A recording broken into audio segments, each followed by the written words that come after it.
आज के वीडियो का आगाज़ करते हैं। मैं ये बताना चाहता हूँ कि एक वर्ड होता है उर्दू में, उसको कहते हैं जुगाड़। जुगाड़ दो तरीके की होती है, एक होती है लीगल और एक होती है लीगल। लीगल जुगाड़ जुगाड़ जो है वो हलाल है, ठीक है। आप उसको यूज़ कर सकते हैं सही तरीके से अगर आप करना चाहें। इस वीडियो के अंदर मैं एक्सप्लेन करूँगा कि भाई किस तरीके से आप एक टिकट लेके 5 कंट्रीज घूम के वापस का टिकट लेके पाकिस्तान आ सकते हैं, बजट के अंदर, सस्ता और टिकाऊ। तो प्लीज़ ये वीडियो आखिर तक देखिएगा, बहुत हेल्पफुल होने वाली है उन लोगों के लिए जो कि अपनी ट्रैवलिंग हिस्ट्री को लेकर थोड़े से कंसर्न है कि हमारी ट्रैवलिंग हिस्ट्री नहीं है, बहुत महंगी है, ट्रैवल हिस्ट्री मेंटेन करना बहुत महंगा है। तो भाइयों, थोड़ा सा सब्र और थोड़ा सा तामुल रख के पूरी वीडियो देख लो, समझ में आ जाएगा। अगर कोई चीज़ समझ में ना आए तो do right me in the inbox और कॉमेंट में लिख देना, मैं उसका जवाब ज़रूर दूंगा। मिलते हैं, पूरी वीडियो आखिर तक देखो। भाइयों, आपका पासपोर्ट बिल्कुल फ्रेश है, आपने कहीं ट्रैवल नहीं किया, आपका नया पासपोर्ट बन के आया है, आपके अकाउंट के अंदर तकरीबन 3 से 4 लाख रुपए मौजूद हैं। आप सबसे पहले वीज़ा अप्लाई करेंगे थाईलैंड का। थाईलैंड का वीज़ा कैसे अप्लाई होता है, देख लें। यार, हम गूगल पे लिखेंगे requirements to apply for Thailand visa from Pakistan, ठीक है। यहाँ पे हमारे पास एक एप्लीकेशन फॉर्म आ गया जो इनकी वेबसाइट के ऊपर होता है, कवर लेटर हो गया, पासपोर्ट हो गया, ठीक है, जो कि 6 महीने के लिए वैलिड होना चाहिए, बैंक स्टेटमेंट होनी चाहिए 1 साल की। इसके अंदर एक और चीज़ भी होती है, उसको कहते हैं अकाउंट मेंटेन सर्टिफिकेट, वो भी दे दीजिएगा। 2 passport size pictures, 2 copies of CNIC, 2 copies of passport. ये पहला और आखिरी पेज होता है, पहला और दूसरा पेज होता है। इसके अलावा पूरे पासपोर्ट की कॉपी करा रहे हैं तो वो भी करा रहे हैं, और NTN की कॉपी। दो ऑफिसेज हैं, एक थाईलैंड की एम्बेसी है जो कि इस्लामाबाद में मौजूद है, और एक कॉन्सुलेट ऑफिस है जो कि कराची में मौजूद है। लाहौर में ऑफिस नहीं है। तो इन दो जगहों पे आपने कांटेक्ट करना है।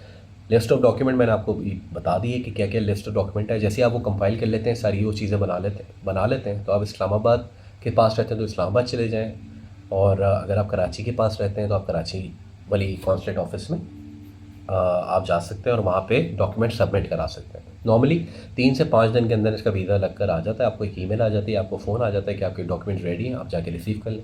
किसी भी एजेंट को देने की कोई पैसे देने की कोई ज़रूरत नहीं है, यह काम आप खुद कर सकते हैं। क्योंकि अगर आप गूगल इस्तेमाल करें, आप मेरी वीडियो देख रहे हैं, मेरे ख्याल से वीज़ा अप्लाई करना कोई रॉकेट साइंस नहीं है, आप खुद से कर सकते हैं।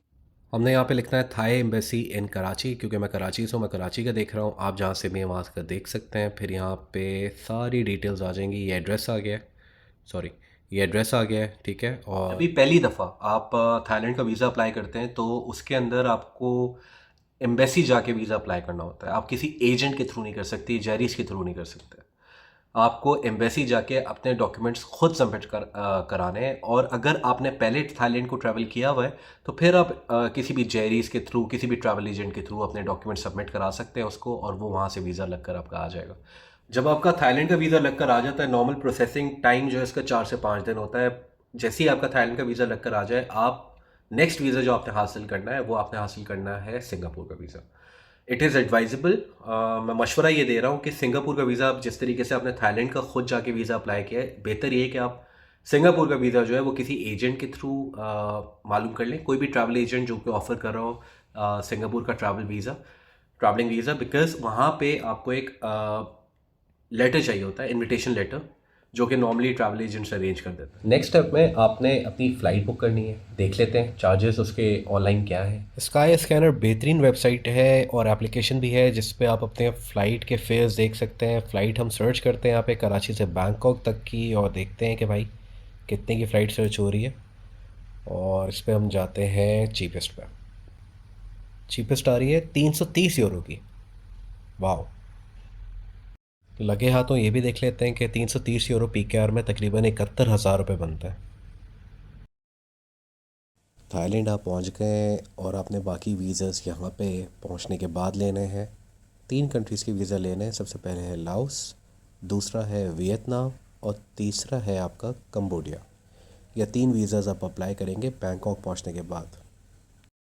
अकेले आए हो थाईलैंड, पैसे बचाने हैं, हॉस्टल्स ढूंढो बैंकॉक में। गूगल पे लिखो हॉस्टल्स इन बैंकॉक, नीचे ऑप्शंस आ जाएंगे काफ़ी सारे। आप ये वाली वेबसाइट देख लो, cheap backpackers hostels in Bangkok. खोलते हैं वेबसाइट, देखते हैं क्या रिजल्ट्स आते हैं। इसके अंदर हम सर्च करते हैं Bangkok city, check in date डालते हैं अपनी, क्योंकि हम नवंबर में ट्रैवल कर रहे हैं। नवंबर की 1 नवंबर डेट डाली हमने चेक इन करने की। चेकआउट करने की भी डेट डालनी पड़ेगी। चेकआउट की डेट डाल देते हैं हम 6 और गेस्ट हमारे साथ कोई नहीं, हम अकेले हैं, ज़िंदगी भर अकेले हैं। और हमने यहाँ पे कर दिया सर्च, नीचे आके ऑप्शंस देखते हैं। वाह, 31 यूरो महंगा है, 31 तो महंगा है, 11 यूरो आ गया, 13 आ गया, 15 आ गया, 7 आ गया, 7 आ गया, 14 आ गया। गुड ऑप्शन भाइयों। जैसे ही बैंकॉक पहुँचते हो, अपना सामान वगैरह रखते हो, इस मिशन पे लग जाओगे। अब आगे के 3 वीज़ाज लेने हैं ताकि 5 कंट्रीज तो घूम सको। 5 स्टैम्प वीज़ा तो अपने पासपोर्ट के ऊपर ले लो, स्टिकर वीज़ा तो ले लो। तो अब नेक्स्ट स्टेप ये करना है कि हमने गूगल पे बाकी रिसर्च करनी है। तो आ जाओ गूगल पे। तो भाई आपने अपने गूगल के ऊपर लिखना है embassy of Laos in Thailand in Bangkok. तो ये आपको एड्रेस मिल गया गूगल मैप पे। आप यहाँ पे क्लिक करेंगे तो आपको लोकेशन पे भी ले जाएगा।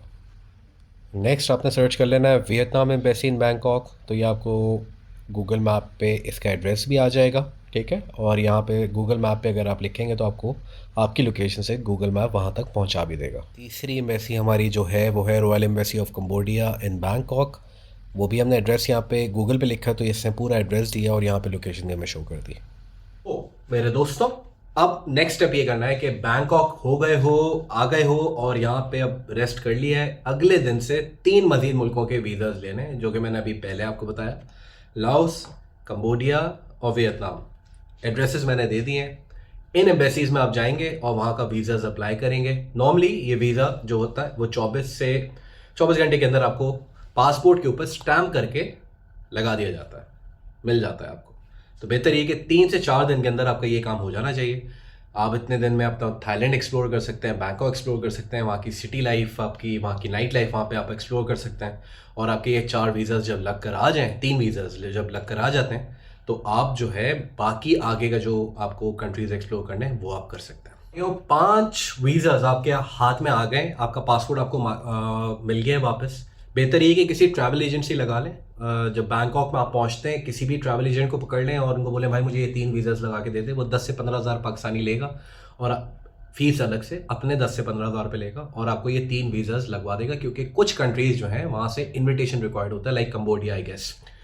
तो बेहतर ये कि आप किसी ट्रैवल एजेंट को पकड़ के वहाँ से वीज़ाज लगवा लें। वंस आपके वीज़ा कंप्लीट हो जाते हैं तो आप अपना ट्रैवल रूट बना लेंगे, आपने ट्रैवल किस तरीके से करना है। बैंकॉक से आप जाएँ वियतनाम से आप जाएं कंबोडिया से आप जाएं लाओस, या कोई भी कंट्रीज आगे पीछे करके आखिर में सिंगापुर को रखें, क्योंकि सिंगापुर दुनिया का सबसे one of the most expensive city है। तो सिंगापुर आप आखिर में बिल्कुल रखें और सिंगापुर से आप वापस आएँ पाकिस्तान। खर्चा मैं बता देता हूँ, खर्चे पे बात कर लेते हैं, बिकॉज इट्स एवरीथिंग कि कितने बजट के अंदर आप ट्रैवल कर सकते हैं। तो हमने 70,000 रुपये का टिकट लिया था इनिशियली, कराची से बैंकॉक तक का। तो तकरीबन इतने का ही सिंगापुर से वापस पाकिस्तान का इतने का ही टिकट होगा। तो तकरीबन 1,40,000 रुपये आपके ये बन गए। होटल और वो आपके ऊपर डिपेंड करता है। मैंने आपको चीपेस्ट निकाल के बता दिया है कि हॉस्टल कितने तक का कॉस्ट करता है। तो तकरीबन 5 दिन का हमें कॉस्ट कर रहा था 10 यूरो, तो पाकिस्तानी 2,000 रुपये हो गए। 2,000 रुपये का ये हो गया। इसके अलावा वो जो 3 कंट्रीज आपने घूमे हैं, वियतनाम, लाओस और कंबोडिया, यहाँ पे आपका खर्चा होगा 50,000 रुपये, इंक्लूडिंग ट्रांसपोर्टेशन। आप ट्रेन से जा रहे हैं या बस से जा रहे हैं, हॉस्टल का और खाने पीने का। नॉर्मली खाने पीने के ऑप्शंस वहाँ पे हलाल ज़्यादातर नहीं है, तो फ्रूट्स पे गुजारा करना पड़ेगा और अंडे और ब्रेड के ऊपर।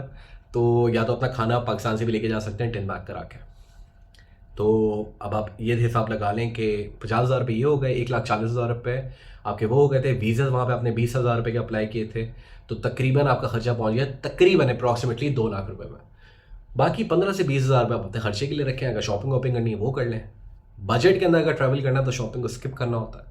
तो मेरे ख्याल से आपका जो ट्रैवलिंग कॉस्ट है इस पूरे ट्रिप की वो है 2,20,000। तो गाइस 2,20,000 रुपये के अंदर 5 कंट्रीज़ मैंने आपको बता दी हैं। ये कर लेंगे, इस तरीके से अपनी ट्रैवलिंग को लेके चलेंगे तो डेफिनेटली आपको आगे जाके किसी अच्छे मुल्क का वीज़ा लेने में कभी किसी किस्म का प्रॉब्लम नहीं आएगा। बैंक स्टेटमेंट अपनी मेंटेन रखें, ट्रैवलिंग हिस्ट्री इस तरीके से बढ़ती चली जाएगी।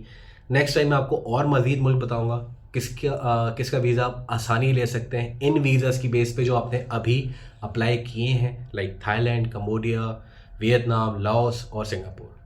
आपकी जो ट्रैवलिंग हिस्ट्री है वो डेफिनेटली इससे काफ़ी बूस्टअप होगी, बहुत मदद मिलेगी।